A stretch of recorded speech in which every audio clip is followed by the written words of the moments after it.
All right, there's your cue. All right, you guys, we are live. This is Ragin' with John Anthony Chihak Soltero? Chihak. Damn it. One of these days I'll get it right. That's all right. This is episode 31. We've got an intro. We'll be right back after that. Ragin'.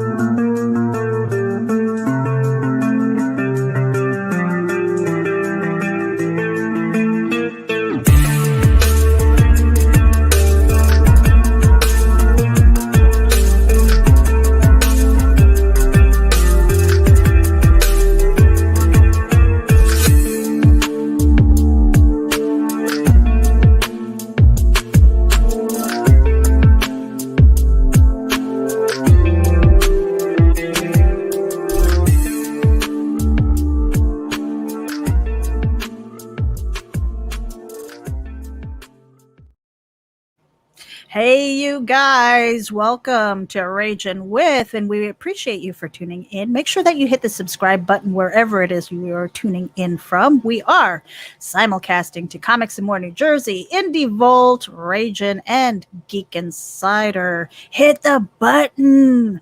And right now, we are sitting with John Anthony Chihak Soltero, and he's got the Bubba Patrol. We're going to talk about the creative journey as soon as I drop this card. Hello. I love that intro. That's a great intro.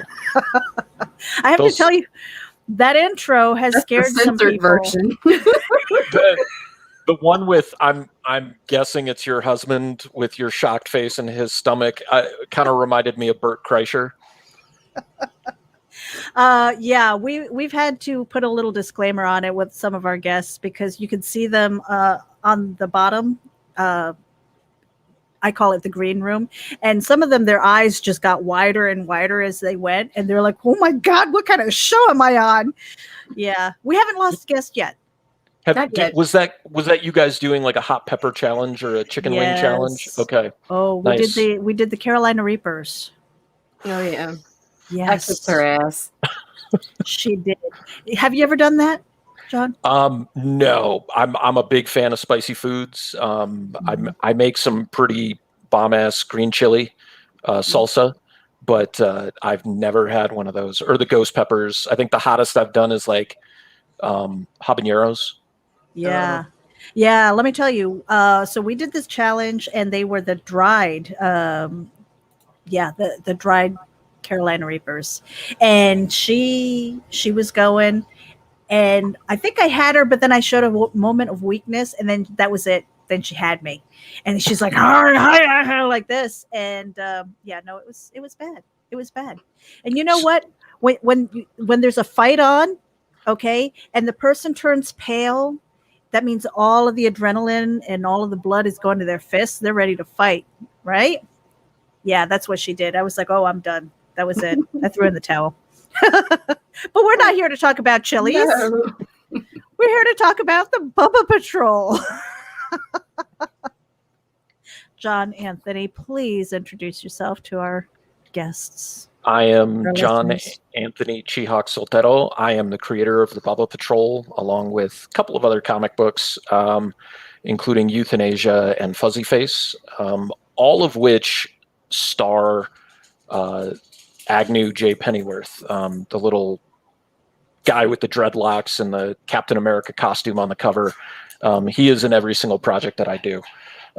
You may hear some barking because I brought my dog up here to the cabin where my dad is, and Grandpa just brought him back from a walk. So. Oh, good. Yeah. Well, hey, it's live streaming, and we expect all kinds of noise and backgrounds and sometimes beer bellies, but so I love to get the creator's journey, right? Mm-hmm. At what point did young John Anthony decide that he wanted to make comic books? Oh, wow. Probably junior high, I would say. This was back when like you could still go to like a convenience store and buy a comic book off the rack. And I'd had a few books, and I enjoyed them, but I purchased a copy of Punisher War Journal number 44. There's nothing major about that story at all, but I still have that copy, and that's what like made me enamored, not just with the Punisher character, but also like just got it, like hooked me. So pretty much everything that I created at that point in time was like a Punisher knockoff. I mean, as young creators do, they, you emulate what you see, you emulate the artwork, you try to recreate the story, but make it a little bit different. And so that turned into like my love of horror movies in high school, and kind of combining that with a unstoppable kind of force of nature, not unlike Michael Myers. But then there were too many, like, it was just kind of stupid. Like, I can look at it now and be like, yeah, that wasn't going to work. So he turned into this little jester guy with this like big rictus grin and these like razor sharp teeth. And then that's when the Agnew character came along, because I was just like, well, every good hero needs a sidekick. And so Agnew's been the constant. His design has changed a little bit over the years, but he has gone from being this character that was his origins were very, very dark, to being like kind of like the Crow. In the Crow, he was the guide, he was the protecting force, to now being that he started out as an imaginary friend, and then was given physical form and life through pretty messed up circumstances, I guess I should say. But that kind of has nothing to do with the Bubba Patrol, because he's just there already, and like you don't really go into his origins, but there's callbacks to his history in euthanasia. And so unless you read those, like, some people just miss, they're not going to understand those little Easter eggs. So yeah, I mean, euthanasia is not an easy topic. no, it's youth in Asia. Yeah. So for the radio audience, it's not like we're not putting anybody down. Not today. Not today, folks. But you might be on a list. I don't know. It started. I think I came up with the first story, or the first title was Helter Skelter, and then I was just like, yeah, it's got connotations I don't really want to use, and I think it was already a manga anyways. And then I was like, okay, so I'm going to call it Sleeper, and then I believe Ed Brubaker just came out with Sleeper at that time, and I was like, okay, great. All right, it's euthanasia. And I'm like, I'm not changing the name of this book ever again. But it was, I don't know, it was just kind of funny, the way it worked. So, I love the play on words. Absolutely love the play on words. So, I mean, definitely the writer in you.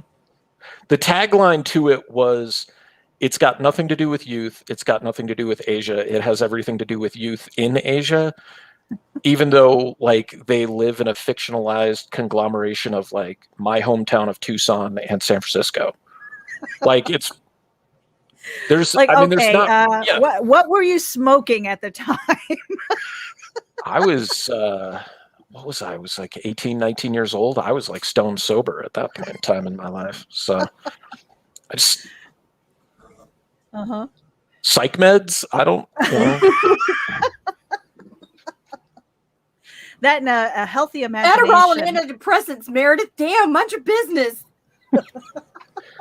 That actually plays a huge role into absolutely everything I've done in a creative stance.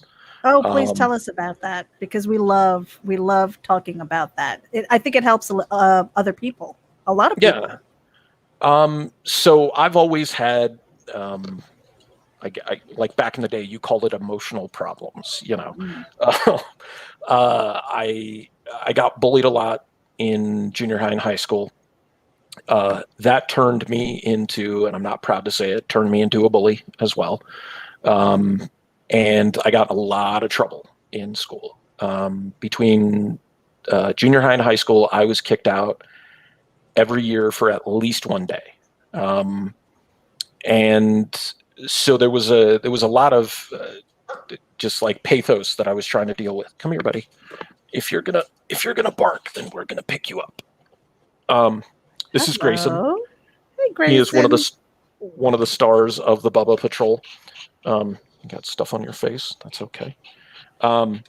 So after 2 years of junior high, my mom told me if you do okay the first quarter of freshman year, we will go and get a dog. And so I was super excited. I think I made it through that quarter by the skin of my teeth. Like, I don't really remember the sides of it. So we went to the Humane Society here in Tucson. And I remember we went 3 days in a row. Went on a Monday, a Tuesday, and a Wednesday. And each day they told us, like, on Monday, the dog that we wanted had lived inside for his entire 4 years. And they were like, you said dog's going to live outside, so no. Tuesday we went, there were puppies that were a couple weeks old, and they were like, well, these dogs have to stay inside for 3 months, so no. The third day we went, Wednesday, which is really interesting, as now Wednesday is New Comic Book Day, right? So we found this rust-colored little 3-month-old Chow Shepherd puppy. With a solid black mask and a little black stripe down her back. She was Chow and Shepherd. And I've forgotten so many times, so I asked my mom, I'm like, what happened when I saw Cypress? And she was like, you fell in love with her instantly. So we took her for a walk. She liked us.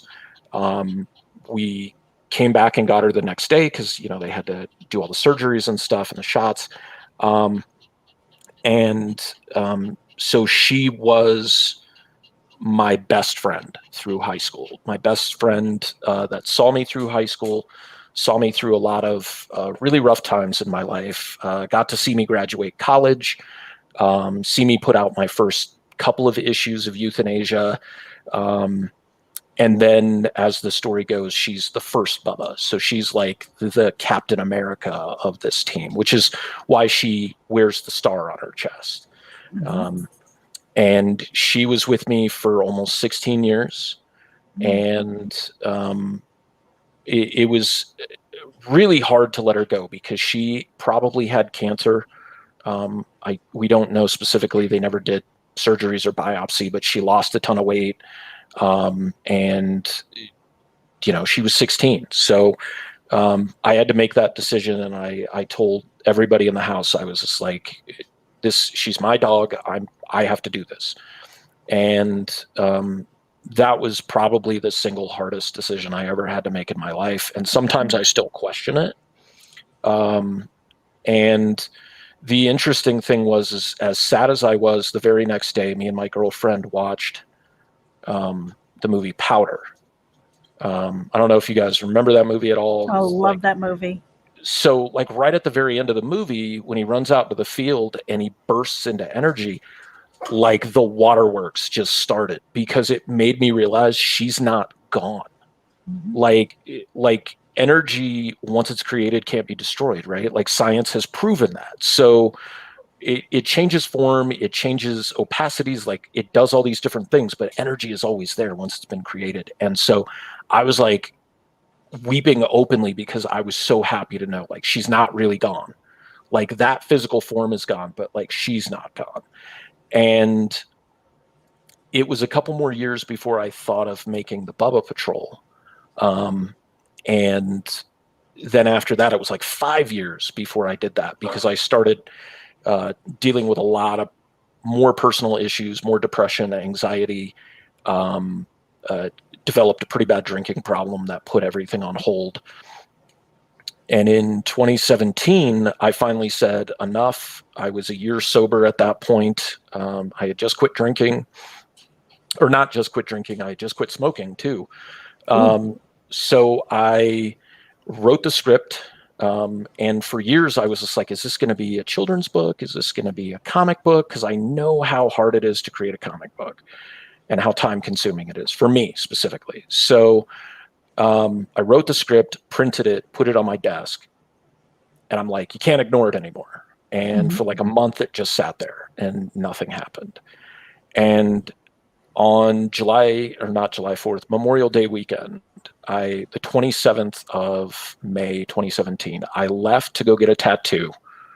I came back and one of the 3 remaining dogs, Guri, had died while I was gone. Oh. And so I completely lost it. My mom came over. We did the whole thing. We like buried her in the backyard. And so I had that weekend to like deal with this. And I was just like, okay, so my plan for that weekend was to rearrange everything in my house so that people could come over and we could all watch movies and draw and do things together. And I was like, okay, you're not going to do that. And then I thought to myself, like, you have to. Like, that was your plan, so you got to still do it. So the interesting thing about that was that very next week, Wonder Woman came out. And so that was the very first time I left the house to do anything after that, other than to go to work. And so went to go see that movie, of course, was still in a really heightened emotional state. So cried several times during that movie. And then told myself, like, you can't put this off any longer. You have to do this book now. And so I started drawing it. I would go to a coffee house here in town and draw. I would sit at home and like just put on movies or wrestling or whatever and just go. And I feel like for a 1-person team, I cranked it out pretty quickly, because by October of that year, I actually had the finished book. And ran a Kickstarter campaign once I'd gotten everything inked, and was really successful. But it was really successful, I think, in part because it was something that was brand new. And it was starting over with issue 1. And also my goal was really low. Like, my goal was like $300. Like, all I wanted to do was print a handful of copies and have these ready for an upcoming convention. And we like quadrupled that, like raised over $1,200, paid for everything, paid for like the table. It was pretty cool. And then each subsequent issue like followed has been completely organic. Like, just other than issue 4, 4 and 5 was the same script. It was all one issue. And then once I got to the 26th page of pencils, I was just like, this is the perfect stopping point for this. And then pad out issue 5 a little bit more, then you have a 5-issue miniseries. And what? Yes, I am kind of sort of talking about you. And have just been kind of going ever since. You know, it's an emotional journey, and there have been a couple of losses along the way. Like this past March, we had to say goodbye to Foley, who's in the card, where I'm doing the too sweet hand gesture with him. He also had cancer, and I'm pretty sure Guri had cancer as well. So I mean, it's just one of those things that, I don't know, like this is why I do it, because I want to give them that legacy and that moment. If you want to come up here, that's fine. Just stop doing that. I think a lot of it too is, I've had so many pets in my life, and it's devastating. It's devastating to have that kind of loss. Yeah. And, how we handle things afterwards, so I think it's really sweet that you've written these stories to kind of keep their legacy alive in your heart and mind, but also sharing the stories and their adventures with others. Yeah. So when you were kind of tossing the idea of whether or not to go with a children's book or a comic book, I mean, they're vastly different. We were talking about this behind the scenes before we went live. I've done prose my entire life. This past year, I've done comic book scripting, and now I feel like my words are gone, right? I'm like, where are they? Come back. Yeah. The whole process of creating a comic book is time consuming. There's a huge learning curve. What was the deciding factor for you? I think a lot of it just kind of happened. One of the things about this project specifically is how organic each of the stories and each of the characters and how the dialogue just seems to happen, and kind of how I see them, because I see them as heroes. Not that you can't have like a book about that or even a children's book about that, but it's just so much more fitting in that dynamic that it be a comic book. I think that's it. It just means a lot. And then I think at the same time, because of the work that goes into it, that's kind of I don't want to get like metaphorical or like quasi spiritual or anything, but that's kind of like the cross to bear, to do something that you love and to pay tribute to somebody. You sacrifice for it, and it shouldn't necessarily be an easy thing. And I mean, even from the start of this, the journey of the Bubba Patrol has not been easy, and not even just remarking on losing Guri or having lost Cypress or Sabu, or now losing Foley. Like it's been a pretty rough journey at points and times. I think it's very something cathartic about putting our thoughts on paper, whether it's through art or whether it's through words, to kind of get it out of our brain, just traveling through our body and just out into the world. And then what we do with it is, I mean, I've been at a place where I just took words, whatever scribble and things, and just kind of threw it in the burn pit, let the ashes take it away. Then it was hard for me at the very beginning to share any of my stuff. I know Nita probably doesn't believe me. She's like, no, you've been doing this forever. But no, I mean, that first step of like releasing your art and your words into the world, what was that like for you? So for the first book I put out was Euthanasia, issue 1. And even though I had scripts for like the first 12 issues written, I decided to just start in the middle of something completely different and not go with the origin.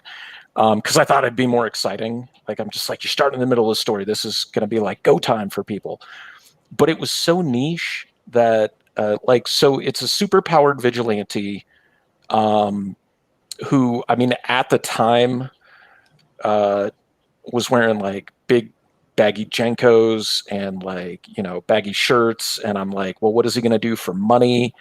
Okay, I love pro wrestling. I could probably think of good storylines. So he became a pro wrestler. And so that just like kind of took away from potential readers, because it was just like, I don't care about wrestling. He dresses kind of like an idiot, like, why does he look this way? It's really weird. And then it was just one of those like edgy for the sake of being edgy kind of things where, you drop like 9 F-bombs in like one issue because you thought it was cool. And, that made retailers really nervous because they're like, nobody knows who you are. I can't really sell this to anybody because, nobody knows who you are, and you're already kind of alienating any potential fan base that's coming in by doing this sort of content. Yeah. Shocker. So just shocker, and for the sake of just churning out stuff. Yeah. Oh, yeah. And then there was detractors who, like, I thought I was building these like strong female characters, and of course, there were people coming at me saying you're objectifying these characters, you're just doing this to like be a misogynist and everything. And I actually had somebody who's like a good friend of mine who was just like, yeah, when I read your stuff, I kind of thought it was misogynistic, and I'm like, okay. And then he told me like the values or strengths he saw in women, but his values and strengths in women, very old fashioned. And so I was just like, okay, so some people see it as a gender role thing, and some people just see it as you're just, you're being contemptuous for that purpose. but I had fun with it, and I thought that was going to be my flagship. I thought that was going to be my, like, everybody was going to get behind it, and people really didn't. And that hurt at first, but then, you know, several years later, this became my focus and my passion. And I'm like, I have so much fun creating this. Like, yeah, sometimes it's frustrating when I can't get something a specific way, but it's, it is very cathartic, and it's funny because, like, when I finish something, I'll like hold the dog up to like look at it, and the dog's like, I don't know what I'm looking at, and I'm like, that's you, and they're just like, okay, whatever. But I've gotten some really good feedback on the book itself, and I've made some good friends along the way who have also joined the creative process, and I never thought I would let anybody in on this particular project because it's so personal. Well, tell us a little bit about that, because when there are personal projects, it is really hard to open up the door. You're like, that's my baby. Yeah. You know? So beginning of 2020, me and some friends were meeting like I think it was every Tuesday or every Thursday, and doing like a drawing session. I had this old, at that time, 11-year-old laptop. I had a portable hard drive that I was saving everything on. I was not backing up to the cloud. I was not backing up to the laptop. Like, I was saving to this thing. I pretty much finished inking the very last page of 32-page story for issue 3. And so this was the first issue that I was doing completely digitally. And I don't know what happened. The table I was sitting at wasn't big enough, and the hard drive slipped off of it, fell, and broke. Shit. I had, like, you could plug it in and you could hear it spinning, and it would recognize that something was plugged in, and it would just say, do you want to format? And I'm like, no, I don't want to format. I know what that's going to do. And so we were at a coffee house, and it was like a public place, and I kept trying to reboot it. And eventually, like, after 10 minutes, like, I had just met some new people, and I was just like, guys, closed everything up. And like, I was just like, I need to leave because I'm about to have a meltdown, and I don't want to do that in public. Right. I'm sure like you probably wanted to upturn the tables and like break some stuff.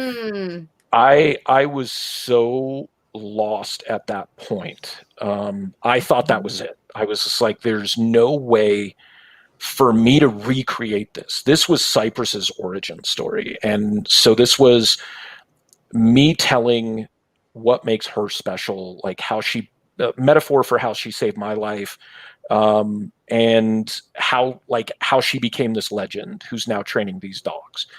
And so I'm sitting there and I'm like, okay, so what am I going to do? Am I going to go back? Am I going to do this traditionally? Am I going to do it digitally? And I started thinking back to issue 2. And there's a scene between Agnew and Cypress where the dogs are training, and the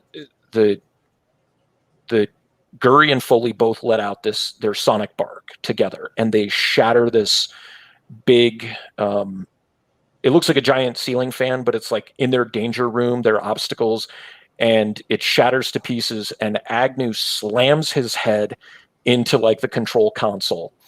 And so his head is down on the desk and his arms are down, and he looks utterly defeated.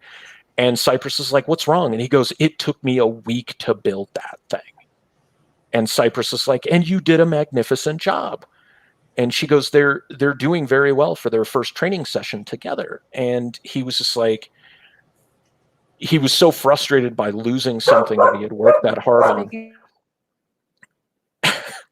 And then she tells him she's not always going to be there. So like her little muzzle and everything is graying. She's already older. And she has handpicked him to be her successor and to train the dogs and to be their mentor. And his reaction is just like, well, I'm a sidekick. Like, I do comedy stuff to distract the bad guys, and then, you know, the hero comes in and does his thing. Like, I'm not a hero. And she tells him that he's stronger than he believes himself to be, and that he is capable of doing this. And so there's that moment, and they give each other a hug, and he thanks Cypress for believing in him, and she thanks him for just being him. And that was the motivation to be like, you can do this. Like, you're strong enough to redo this. And if everything had gone according to plan, the book would have been at the printers. And the next big shoe hitting the floor was about 2 months later, Foley was diagnosed with cancer. So had the book been finished on time, it would have been at the printer. I wouldn't have been able to add the pages to it where Foley gets his cape. And I give him that moment, and not really that send-off, because, I mean, his story is still being told, but give him that moment in history, like, so people can see this and understand it. And that particular scene is a lot of fun because I drew that. There's kind of two things. So when having to redo everything, one of my friends, who's actually an industry veteran, Bill Simpson, who's doing the colors on issue 4, stepped forward and said, "Let me help you with inks on this." And I was just like, I didn't want to, but I knew it would help. And, you know, he had met my dogs, and he's an animal lover, and he's like a comic book purist. And so there's a lot of like trust there in what he does. So it was a lot easier for me to allow myself to let somebody else in. And then I also hit up another friend who's local named Vic Hollins, and she does these amazing portraits, oil paintings, watercolors. And I asked her straight up one day in early February, I was just like, "Hey, would you be up to doing a piece of artwork that we would then put on the campaign? And then if somebody backed at that level, they get to take it home." And she's like, "Absolutely." And she turned out this beautiful portrait of Cypress as a puppy. And as soon as I saw it, I talked to her again, and I was just like, "So there's no way I can give this away as a tier." I had a feeling you were going to say that. And I'm like, what if we just make it a variant cover? And she's just like, "It's yours. Like, you do whatever you want with it."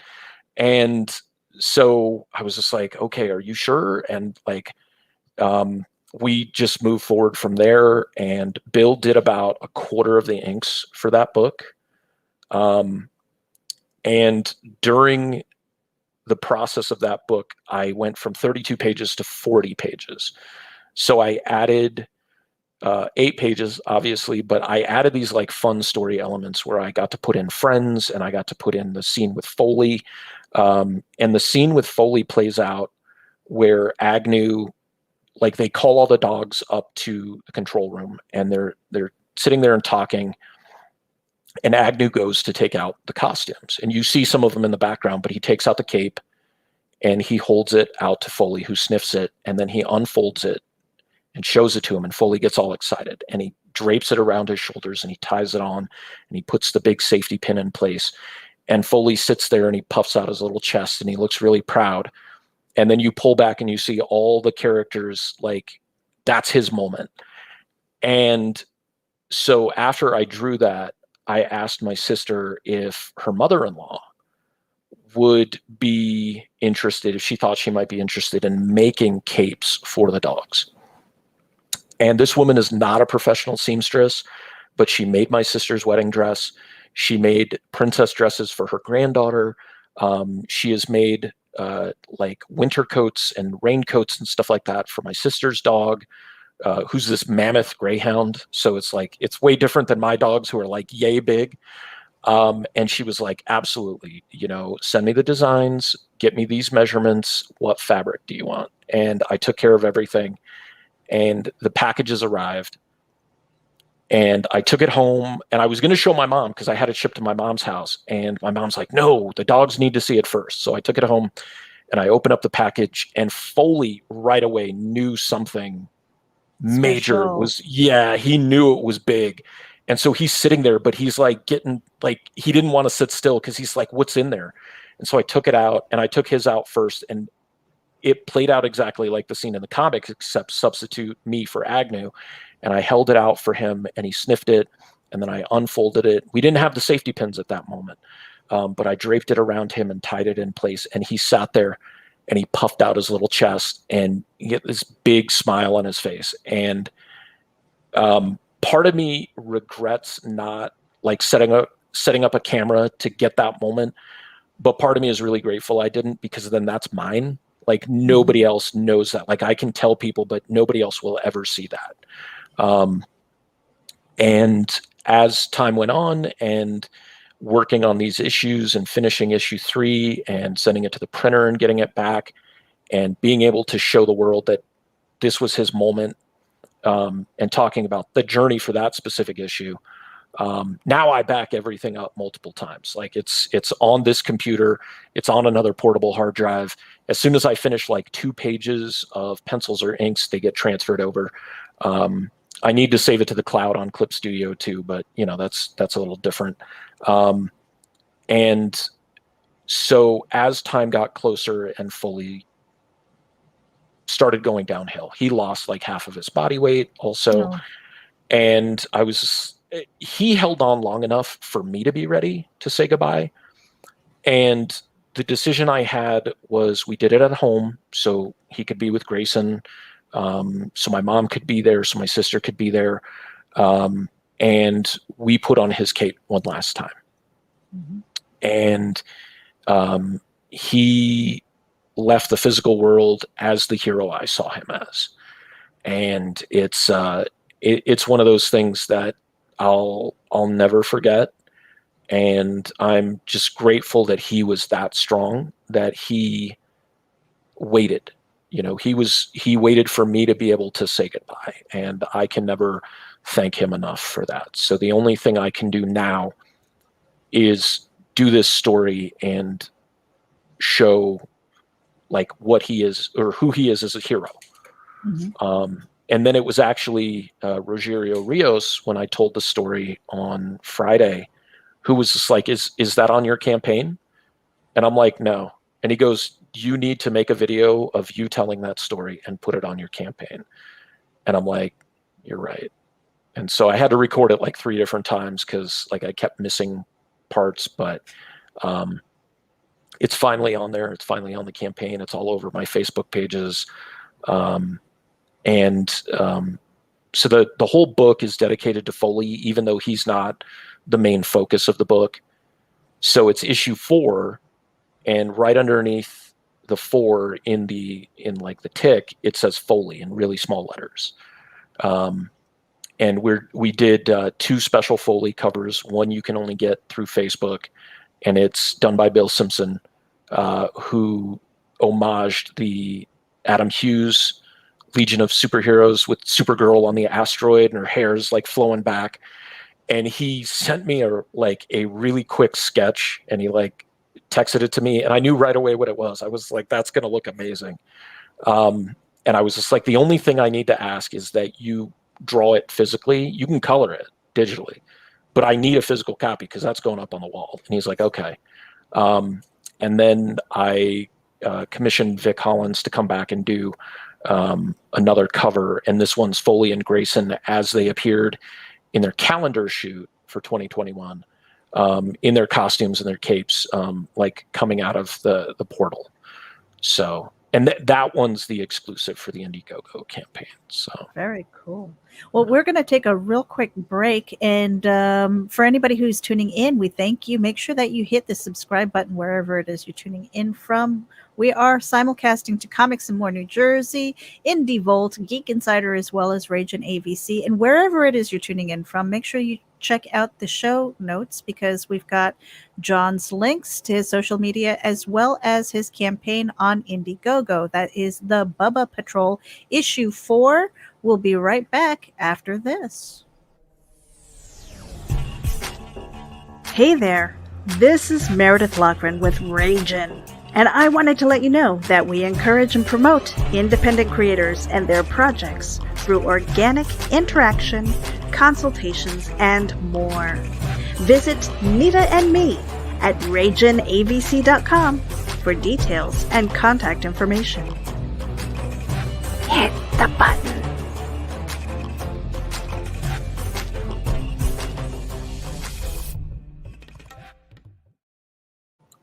I saw you over there, Varian Grant. That's right. That's the logo I want on my t-shirt. Hit the button. It's really easy. And while you're hitting buttons, make sure that you head over to GeminiComicSupply.com for a 10% discount on your Gemini mailers and use coupon code VOLT10. That's right. You're going to get a 10% discount on your Gemini mailers if you use the coupon code VOLT10.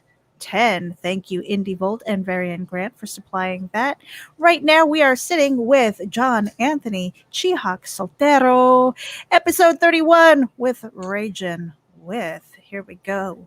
And we're going to pull up your campaign because it is on Indiegogo right now. Let me just add that to the stream. You've got about 11 days left. The greatest comic book in the world, the Bubba Patrol, is back for their first mission. And let me see here. We've got a video. How long is your video? So that video is about 6 minutes. That's the story I just told about Foley. Oh, okay. So you guys can tune into that later. I think I did put the original intro video. That's the one. Hey, how about if we play that for our guests and our friends and fans? All right. You good with that? All right, Here we go. What if I told you that the greatest comic book in the world wasn't dark, edgy, or a deconstruction on the genre itself? What if I told you that the greatest comic book in the world didn't have to rely on 1 in 100 or even 1 in 500 exclusive variants? What if I told you that the greatest comic book in the world introduced you to superheroes whose greatest assets are their hearts and the reality that they're powered by hope? What if I told you the greatest comic book in the world wasn't produced by Marvel or DC, doesn't have a cinematic universe, an action figure line, or an animation series? What if I told you that the greatest comic book in the world was homegrown, independent, creator-owned, crowd-funded, and supported by people like yourself? My name is John Anthony Chihak Soltero. Let me introduce you to the greatest comic book in the world.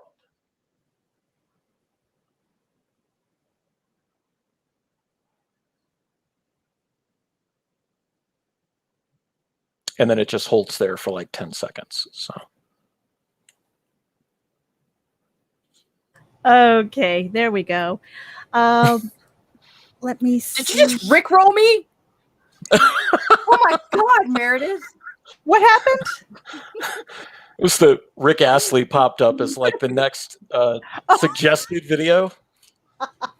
I don't know how that happened. Anytime somebody sends me a link to click on, I'm like, dude, if I get rickrolled, I'm gonna be so pissed off right now. We've got the Bubba Patrol issue 4 here on Indiegogo. You've got 11 days left, 16 backers. We need to get you to the flexible goal of 1,000. Not quite 50% there. Let me see. Let me kind of scroll through here and see what you have here. So we've got your video, and so this is Foley. Yeah, that was him. I think the very first day that we got his cape. Mm-hmm. And then I took a little like 2-3 second video of him. I wish I had turned the sound off when I was recording, but I had a fan blowing. Oh. And so that little video is him looking like a hero with his hair blowing in the wind. And basically breaks down like what the first 3 issues were about. Mm-hmm. Introducing you to the characters, going on training, excuse me, and then telling the backstory as to why the characters are the heroes that they are. And then this is kind of a throwback or a callback to issue 2, where you get to see some of the dialogue while they're in the elevator going down to the dog, the DAWG. Still need to come up with what that acronym stands for. Oh, you haven't figured that out yet? No. I was thinking of having like a contest to figure it out, but then like I thought about it and I'm like, well, then I have to give that person credit. And like, do I have to pay them for it? I kind of have like an idea, but it was either DOG or DAWG, and it gives me more options. DAWG, but yeah, no, go ahead. So that first page is Agnew. He gets woken up by Cypress, and he gets told to come down to the dog, their danger room, and they're in the elevator, and Foley gets really excited, and he's like, well, maybe it's a mission. And Agnew's like, it's 8:30 in the morning. And Foley's like, danger doesn't keep business hours. And Agnew's response is, you really have to stop reading so many comic books. And then Foley's response is, and towards the end of his life, like, I always made the dogs talk and like have their personalities and stuff like that. So like Foley started referring to himself in the third person. So he's like, but Foley loves comic books. And then Agnew's response is, and stop referring to yourself in the third person. So I think one of these days I want to do like an audio recording where I do like all their voices and like read through the whole book and have people just like read along with it, or, you know, just do like a video stream or something like that where I'm reading the book and then people can just watch that. But the videos and the personalities are such a big part of what make these characters so dynamic and unique. Well, and I was going to say, you know, I don't think that you have to be a dog lover to enjoy this series, but you certainly, like when you were telling me about Foley and taking the cape out for the very first time, you know, I have a couple of dogs, the rescue dogs, and the first time that they got a collar was the same kind of experience, you know, where they're like, I got some bling now. You know, it was weird. I don't know if it was just me projecting or something, but you know, they kind of pranced around and they're like, I feel pretty, you know. You know, dogs and a lot of animals, but dogs, I think specifically, play off of their environment and the emotion and the aura that's coming off of people. So they definitely have like, they know what you feel. So I think they kind of react that way, and they like to do that. And then this is directly afterwards. I wasn't going to show a ton of stuff, and I kind of tried to black some of it out so it would remain a little bit spoiler free, but give you kind of like a taste of what's going on. And so there's Grayson. Grayson has been staying in the dog with Cypress because there's already 3 dogs and Agnew up in the apartment complex. And it's like that panel where he sees Grayson and they're like embracing and he's asking him how he slept. Like, that's one of my favorite panels. Like, each book gives me a new favorite panel. And then Agnew sees the threat and falls over. And the Sabu, who was one of the first dogs that he had, dumps the bowl of dog water on him to revive him, and Agnew freaks out because it's dog water. So, and then these are like the last couple pages where they're actually where they're gonna, like, where the book stops and the next issue will take over. And it's got some pretty dynamic dialogue where like Agnew explains, like, you know, I spent 5 years digging this tunnel to get where we're going, and Sabu's like, wasn't that part of that movie that we just saw? And he's like, I have no idea what you're talking about. And there's some dialogue that I've added to this that's going to be in the printed edition, but I didn't want to put it on this now, because are you lettering this too? I am, yes. Okay. So I wrote it. I'm doing all the line work. Bill's doing the colors, and then I'm doing the lettering. And my sister, Anne, will actually be helping me with the editing. What's the lettering like for you, and when did you start doing it? Lettering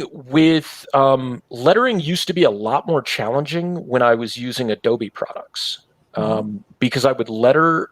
The first issue I lettered in Photoshop, and I used Comic Sans because I didn't have a lot of fonts. Right. But then I with Clip Studio makes lettering pretty easy. And especially when you can draw your bubble path and stuff like that, and you can build it the way you need it. I was using like EPS files, Illustrator files, and stuff like that to letter previously, and you can't import those. So, so I just use what Clip Studio has, and it works pretty well for me, actually. Okay. And that's not just the retailer pack. That's the back issue pack for a retailer.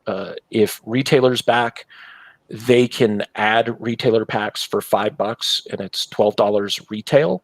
Because I just want to get the book out to as many people as possible. But those are the back issues that individuals can add on as well. So if you've missed anything, you don't have to add on all 3 issues and the Bubba files. You can just add on whatever you might have missed. And I've actually had some people who've added on things as well. Cool. Now, can you tell us the story about the eyes? Okay, yeah. So he can see out of both of those eyes. I don't know why I designed him that way. That was my senior year in high school. I was taking animation, and I came home one night and I was drawing in a sketch pad. And when I decided the Nash character needed a sidekick, this is essentially what I came up with. Mm-hmm. Going through animation in college really brought out making him emote and having the eyes squish around and the head floppy and the hair turn chunky versus these long, like really thin strings of yarn. Because my teacher and my fellow students were like, you know how hard that's going to be to animate? And I was just like, I guess. And they were like, yeah, just give them like 8 big chunky tendrils, and it's going to be so much easier. And then they were like, so how does he look when he's confused or angry or whatever? And I was like, he looks like that. And they were like, no, he's gotta, like, the button and the X have to move around and do stuff. And so it was, if nothing else, the student loan I have for that, is worth the emotive expressions that I now get with Agnew. So, and then that's one of the sketch covers that I did for a backer for issue 3. They just asked me to have it have something to do with the story. And so there's a part in issue 3 where right before Foley gets his cape, where they're training, and Cypress and Grayson are sitting up in the control room, and Agnew's being chased around by Foley and Sabu and Guri, and he's got the Weapon X helmet on. And I love Wolverine. I know he's an overrated character, I know, but he's just kind of fun to emulate, especially with like a little goofy character like this. I think it kind of comes across really well.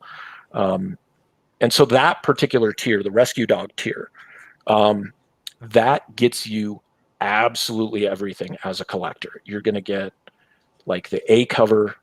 You're going to get a sketch cover that I will draw and ink and color. You're going to get a Vic Hollins variant, which is right next to it. You're going to get that certificate of authenticity. And that book is limited to 30 total printings. I'm not going to, like, if we sell all 30 of them, that's it. Like, I'm not making more of them. And then there's also included in it is the Bill Simpson Foley Forever Legion of Superheroes homage cover as well. But I don't show that in the campaign because that was exclusive to Facebook, and I don't want people to think, well, I'm going to get that. Right. Yeah, that's the only way to get that, through the Indiegogo campaign. Okay. Is there like a secret tier or something that they can find on your Facebook page?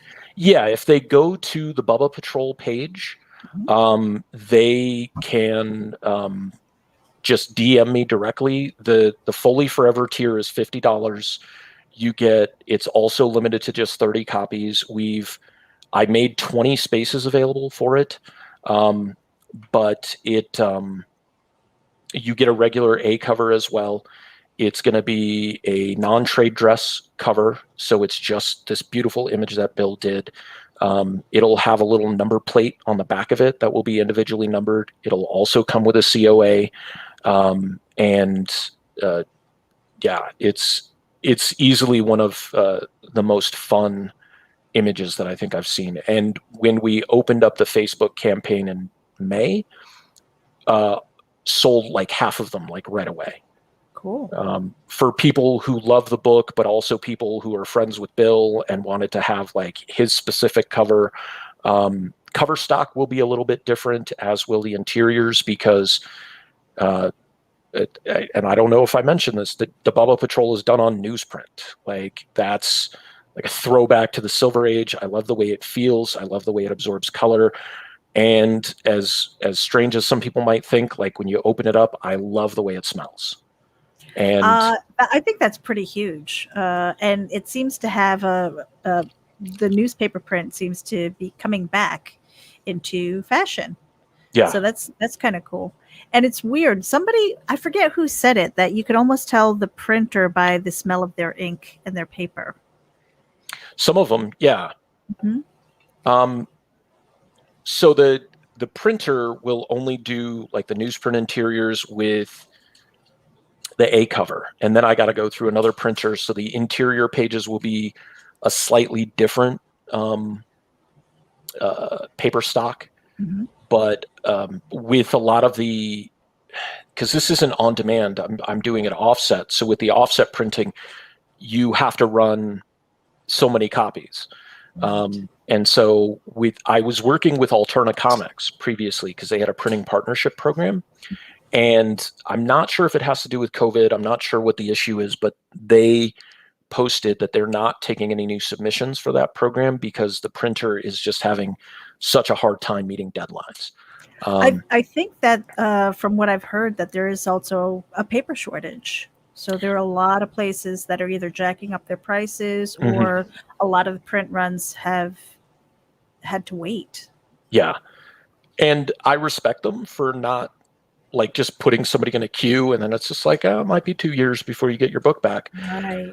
So I searched out another printing program, and they were like, we can do it, but the cost is a lot higher, thus creating the Indiegogo campaign, because I basically need to double what my original goal was, which was just $1,000. So with the 1,000 that we already earned, plus the 1,000 from this campaign, we'll be able to take care of all the printing, get all the certificates printed, all the variant covers printed, and then take care of all of our shipping.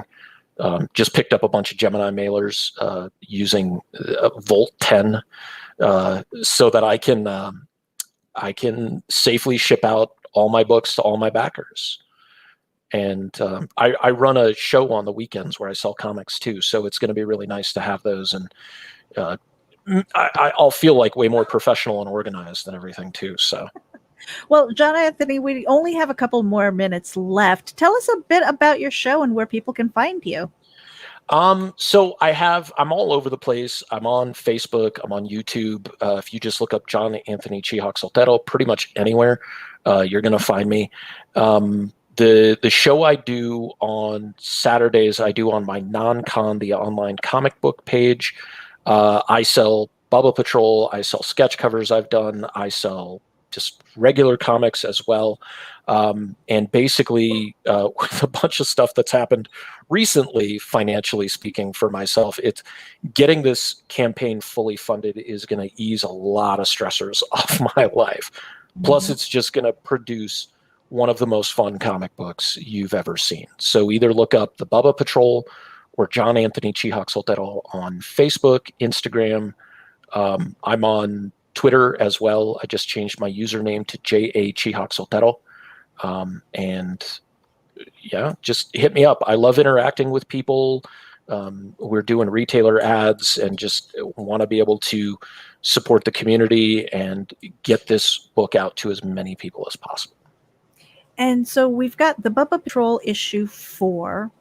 I heard you say something earlier about an issue 5. At some point, are you going to combine them for a trade paperback? I will. So once issue 5 is completed, crowdfunded, fulfilled, the goal is to submit the story as floppies to a creator-owned studio. And we'll figure that out after issue 5 is done. But I want to make sure everybody who contributes and backs gets what they're looking for. I know a lot of people like the trade paperbacks versus the floppies, so we will do that as well. But that may be down the road a little bit. But the trade paperback will feature a lot of cool extras because I believe in giving people something different with each edition. So. And so what have you thought beyond issue 5 as far as maybe developing other IPs, or do you plan on starting another arc with this? Yeah, so the plan from here on out after issue 5 is either to do the story as like large scale one shots, so 40, 48 page single issues, or doing full storylines, 100 pages or more and telling the entire story. Because I realize how hard it is once you get past a certain point on a campaign or with your issues, how selling somebody issue 7, if they haven't read the other issues, if they can't get them in the back issue bins, things like that. So I want to keep it as self-contained as possible. But yeah, I have thought about maybe going back and using my newfound skills of the Bubba Patrol and this storytelling ability to maybe going back and telling euthanasia the way I had originally intended it. Or doing a second volume of Fuzzy Face, which is Agnew as a Leatherface type protagonist, running around dismembering Muppet-like characters. So like everything So dark. everything that's it. not the Bubba Patrol. And until the Bubba Patrol, Fuzzy Face was actually the biggest, most successful project I had worked on. So it just shows that like I feel like I've grown as a creator doing these different genres and being able to put together homages and just tell a cohesive story. And then like this is all intended to give a legacy to these dogs that help save my life every single day. Yeah. And I have one more question for you. With issue 4, anybody who's brand new to you, can this be read as a standalone, or do you, I mean, obviously we want to sell books, right? And so of course you want to get the catch ups and make sure that they get the entire story. But if they're new to you and they're like, hey, I'm on a tight budget, is this a standalone? So because issue 4 was originally 4 and 5 together, if you read 4, you're definitely gonna want to read 5 because it's one story together. But yes, if you haven't read any of the other issues of the Bubba Patrol, you're going to get a really good sense of the characters, what they're about, and it's a good jumping on point. Even though it's issue 4 of 5, like this is a good option for starting with. Awesome. And we just kind of blew past our hour. It went kind of fast. John Anthony Chihak Soltero, we appreciate you for being here. Let me put the card up here. For anybody who's tuning in, make sure that you check out the show notes. We've got the link to Indiegogo as well as the social media links. Hit the button. Make sure that you follow them everywhere. Just don't peek in our windows. That's kind of weird. This has been issue 31. We appreciate everybody for tuning in. Again, hit the button. Share it out with your friends. It doesn't cost you anything to share. On that note, hey, Nita. Yes, ma'am. Final words. Throw my dudes. We're out of here, you guys. Thank you for tuning in.